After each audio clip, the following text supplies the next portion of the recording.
ठीक है, अब मैं वो क्वेश्चन लेता हूँ जो मैंने पहला जस्ट अभी वीडियो डाला था, उससे बहुत सारे क्वेश्चंस आए हैं, तो वो मैं कुछ क्वेश्चन ले रहा हूँ अभी, और बाकी इस वीडियो में भी यू कैन आस्क क्वेश्चन नीचे कमेंट सेक्शन में, और उसके आंसर मैं कल देने की कोशिश करूँगा या फिर एक दो दिन में देने की कोशिश करूँगा।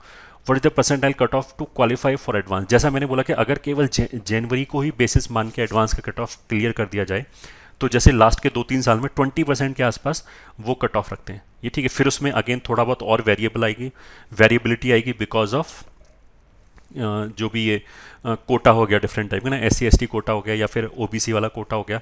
तो मैं जनरल की बात करता हूँ कि अगर इसी को माना जाता तो मोटा मोटा जिसका 80 से ऊपर है, ये ठीक है, शायद वो सिलेक्ट हो जाता, ये ठीक है, मतलब एडवांस के कट ऑफ के लिए। बट जैसे मैंने अगेन बोला, उसका ये मतलब नहीं कि हम ये मान लें अगर मेरा 90 है तो उसका मतलब ये नहीं है, मान लिया मेरा 89 परसेंटाइल है तो उसका मतलब ये नहीं है कि मैं ये मान लूँ कि मैं क्वालिफाई हो जाऊँगा।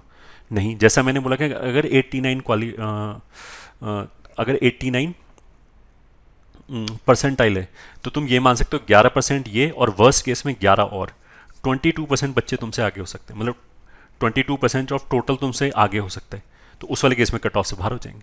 तो इसलिए इस वाले एग्जाम का कितना भी परसेंटाइल है, 99.99 ही क्यों ना जाए, ये ठीक है, तो भी मेरे को दूसरा तो देना ही पड़ेगा, क्योंकि रैंक तो फिर उस हिसाब से बनेगी, जब मेंस में रैंक आएगी वो तो उसी हिसाब से आएगी ना। ठीक है, second question is 85,000 rank is from 1 lakh. जैसे मैंने बोला था ना कि टोटल 8 शिफ्ट था, उसमें लगभग 8.5 लाख बच्चे था, तो एक शिफ्ट में लगभग 1,10,000 बच्चा था, तो इसने गलत लिखा है, 1,01,000 लिख दिया। खैर ठीक है, 1 लाख, उसका पूछने का मतलब क्या है कि ये 85,000 जो मैंने पिछले वीडियो में रैंक कैलकुलेट किया था इस जनवरी मेंस के बेसिस पे, केवल वो 1 लाख बच्चों में से 10 लाख में, तो ऑफकोर्स 10 लाख में से। ठीक है, माई परसेंटाइल इज गुड बैड और हाँ, तो अगेन जैसे 95.94 परसेंटाइल है, ये गुड है या बैड है, तो वो डिपेंड करता है कि तुम्हारा एस्पिरेशन लेवल क्या है, ये ठीक है। 95.94 का मतलब क्या है कि लगभग 4% बच्चे तुमसे आगे हैं, तो 4% बच्चों का मतलब निकालो कि अगर मान लिया 10 लाख बच्चे हैं, ये ठीक है, मोटा मोटा 10 लाख लेते हैं, 8.5 लाख हैं, बट ठीक है, उससे तो थोड़ा रफ कैलकुलेशन तुम अपने आप कर सकते हो। तो 1% का मतलब हो गया 10,000, तो 4% का मतलब हो गया 40,000, ये ठीक है। तो तुम्हारी रैंक कुछ मतलब ऐसे भी बोल सकते हैं लगभग 32,000 के आसपास है। अब 32,000 के आसपास हो सकता है कि तुम्हें किसी NIT में कुछ ब्रांच मिल जाए, ये ठीक है। तो अब तुम्हारा एस्पिरेशन लेवल क्या है, अगर हम एडवांस के हिसाब से बोलें तो ठीक है, may be again I am saying may be cut off clear हो जाए, ये ठीक है। हाँ, वैसे कट ऑफ तो शायद क्लियर हो ही जाएगा, बट एडवांस के हिसाब से दिस इज़ नॉट, मतलब तुम्हारा परसेप्शन लेवल क्या है। एक बच्चा ऐसा हो सकता है कि वो बस सेलेक्ट हो जाए, इसी में खुश है। दूसरा हो सकता है कि वो एडवांस में compete कर रहा हो और सेलेक्ट होने के लिए compete कर रहा हो जेई में। तीसरा बच्चा हो सकता है 1000 रैंक के लिए कर रहा हो। फोर्थ बच्चा हो सकता है NIT के लिए कर रहा हो, और अच्छी ब्रांच जैसे NIT में उसे CS लेना हो। मान लिया वो कोई बच्चा IIT दे ही नहीं सकता है, उसका सेकंड अटेम्प्ट है, ड्रॉप करने का सेकंड ईयर है, तो ये अच्छा है या बुरा है वो बता नहीं सकता, क्योंकि वो बच्चे टू बच्चा वेरी करता है, ये ठीक है। जिसका जैसा एस्पिरेशन लेवल है उसके हिसाब से, तो अपने आप जैसे मैंने ना बहुत रफ कैलकुलेशन करके देख सकते हो, तो तुम्हें पता लग जाएगा तुम्हारा रैंक क्या है। अब वो तुम रैंक देख सकते हो तुम्हारे लिए सेटिस्फैक्ट्री है या नहीं है।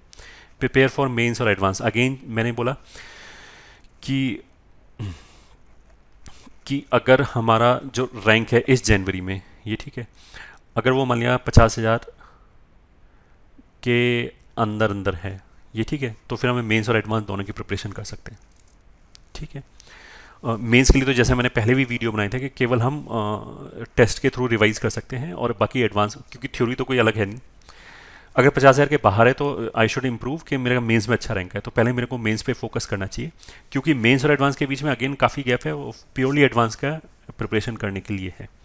तो एक रफ मैंने आइडिया दे दिया है, बाकी जैसा मैंने पहले वीडियो में बोला था, ये तुम्हारे ऊपर भी डिपेंड करता है कि तुम्हारा ये पेपर कैसा गया, ठीक है। ये पेपर कैसा गया, मतलब ऐसा भी हो सकता है कि मेरी प्रिपरेशन बहुत अच्छी थी बट बाई चांस मार्क्स खराब हो गए किसी भी n नंबर ऑफ रीजन से, then you can think of advance also. Sir कितना परसेंटाइल सेटिस्फैक्ट्री है, ये मैंने ऑलरेडी आंसर दे दिया। Sir I have doubt if X percentile then I am ahead of X% of students in my session of all India, ये ठीक है, दोनों चीज़, ये ठीक है, दोनों परसेंट का मतलब तो सेम ही चीज़ होता है ना। तो अगर X% मतलब हम बोलेंगे 1-1 लाख का 10 सेशन है, टोटल 10 लाख बच्चा है, ये ठीक है। और मान लिया X percentile, if I get X percentile then I am ahead of, हाँ अहेड ऑफ नहीं है बेसिकली, 1 माइनस जो भी x अपॉन 100 होगा उतने बच्चे तुमसे आगे हैं, क्योंकि तुम्हारे साथ भी तो बहुत सारे बच्चे हो सकते हैं। हाँ तो ठीक है, मतलब मेरा कहने का मतलब ये है कि अगर मैं बोलूँ 95 परसेंटाइल है तो 5% बच्चे मेरे सेशन में आगे हैं या टोटल में से 5% आगे हैं, तो ऐसे कि दोनों ही एक बात है। मेरे सेशन में 5% बच्चे आगे होने का मतलब क्या है कि अगर रैंक निकाला जाए केवल मेरे सेशन में तो 5000 रैंक आएगी मेरी, यानी कि 5000 बच्चे आगे हैं तो मतलब मेरी 5001 रैंक आएगी। अब मतलब मेरी 5001 रैंक मेरे सेशन में आ गई, तो अब अगर ऐसे 10 सेशन है तो उसको 10 से मल्टीप्लाई कर लो, ये ठीक है। उसका मतलब क्या है, अगर टोटल में से निकाल जाएंगे तो फिर 50,000 बच्चे मेरे से आ गए, ठीक है। सर क्या अप्रैल वाला एग्जाम जनरल एग्जाम से टोटली इंडिपेंडेंट है, प्लीज़ रिप्लाई। मतलब इंडिपेंडेंट होने का मतलब क्या है मेरे को समझ में नहीं आया, कि अगर जो फाइनल रैंक लिस्ट बनेगी वो तो ऑफकोर्स जनवरी और अप्रैल वाले को मिला के ही बनेगी, ये ठीक है। अप्रैल में जो एग्जाम का टफनेस लेवल आएगा वो सब इंडिपेंडेंट है उससे का, जनवरी से कोई रिलेशन नहीं, वो टफ भी आ सकता है ईजी भी आ सकता है। और जैसा हमने बोला कि अगर हम परसेंटाइल ले रहे हैं तो टफ और ईजी का बहुत ज़्यादा फर्क भी नहीं पड़ता, ये ठीक है। फ़र्क उन बच्चों में पड़ सकता है थोड़ा बहुत, जिस कुछ बच्चे ऐसे होते हैं जो एडवांस में बहुत अच्छा परफॉर्म करते हैं, ये ठीक है। कुछ बच्चे ऐसे होते हैं जो मेंस में बहुत अच्छा परफॉर्म करते हैं, तो उन बच्चों पे रिलेटिवली फ़र्क पड़ सकता है। अब मान लिया पेपर अगर मान लिया एक शिफ्ट में पेपर टफ आ गया, तो जो एडवांस में बच्चा अच्छा परफॉर्म करता है उसकी रैंक ऊपर आ जाएगी शायद, ये ठीक है। और अगर मान लिया किसी सेशन में दोनों बच्चे हैं, जो एडवांस में अच्छा परफॉर्म करता है, जो मेंस में अच्छा परफॉर्म, और पेपर ईजी आ जाए, तो एडवांस वाला बच्चा हो सकता है थोड़ा गड़बड़ा जाए और मेंस वाला थोड़ा रिलेटिवली ऊपर आ जाए। तो ये तो डिफरेंस है, बट वो आईआईटी ने या एनटीए ने उसको नहीं मना है, उसने तो मना है कि कैसा भी पेपर दे दो, जो रिलेटिव परफॉर्मेंस है बच्चों को वो इंटेलिजेंसी के हिसाब से ही रहेगा, ये ठीक है। तो इंडिपेंडेंट होने का मतलब क्या कि जैसे ये 8 सेशन थे वैसे तुम मान लो और 8 सेशन है, जैसे इस सेशन में जितना रिलेशन था आगे वाले पेपर में उतना ही रिलेशन होगा, ये ठीक है। ऐसा कुछ भी नहीं कि हम बोलेंगे अप्रैल वाला ज़्यादा टफ होगा ज़्यादा इजी, कुछ भी नहीं होगा, ये ठीक है। एग्जैक्टली इसी टाइप के पेपर आएंगे, ये ठीक। उनको बोले ज़्यादा टाइम मिलेगा तो सभी को मिल रहा है, ऐसा थोड़ा है कि जिसने जनवरी में पेपर दे दिया उसको हाथ पकड़ लिया कि तुम अप्रैल में नहीं दे सकते, उनको तो ऑप्शन है अप्रैल में जाके दे दो। अगर तुम्हें लगता है ज़्यादा टाइम मिलता है तो ठीक है, ज़्यादा टाइम प्रिपेयर करके अप्रैल में अच्छी परसेंटेज ले, ठीक है। Next question, really good video sir, okay. My doubt is will number of student in my shift affect my rank.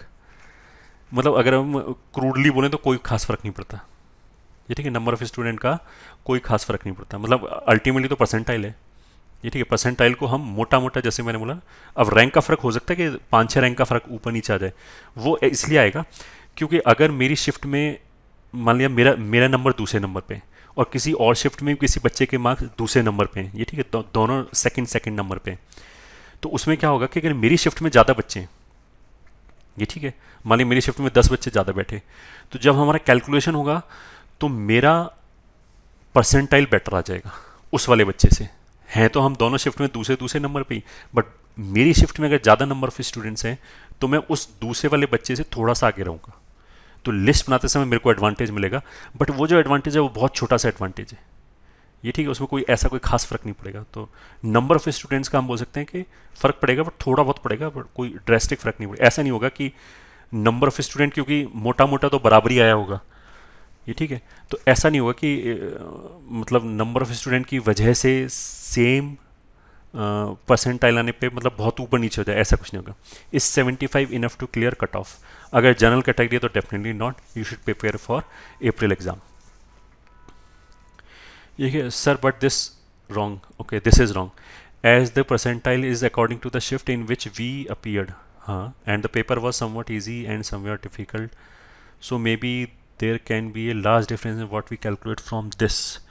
Maybe someone in 90 percentile is equal to someone 90, of course not, ये ठीक है। ये मैंने detail में इस video में already explain कर दिया। 96 परसेंटाइल जिसका है उसका मतलब है 4% लोग उससे आगे, ये ठीक है, मार्क्स चाहे कुछ भी हो उनके। और जिसका 98 है उसका मतलब है केवल उस शिफ्ट में 2% ही लोग आगे, तो मतलब उस शिफ्ट में उससे इंटेलिजेंट केवल 2% लोग हैं। अब मार्क्स चाहे कुछ भी आए उनका, चाहे 100 है चाहे 360 है, ये ठीक है। तो उसका मतलब क्या है, 96 परसेंटाइल दोनों का सेम ही ट्रीट होगा। एनटीए का जो मैंने डॉक्यूमेंट पढ़ा था उसमें तो ये लिखा है डिफ़िकल्टी लेवल परसेंटाइल करने का मतलब ही ये है कि डिफ़िकल्टी लेवल पिक्चर में ना आए। What are your opinion? So I have given my opinion. Sir April वाला टफ एग्जाम आएगा कि ये भी मैंने बता दिया कि ऐसा कुछ भी नहीं है।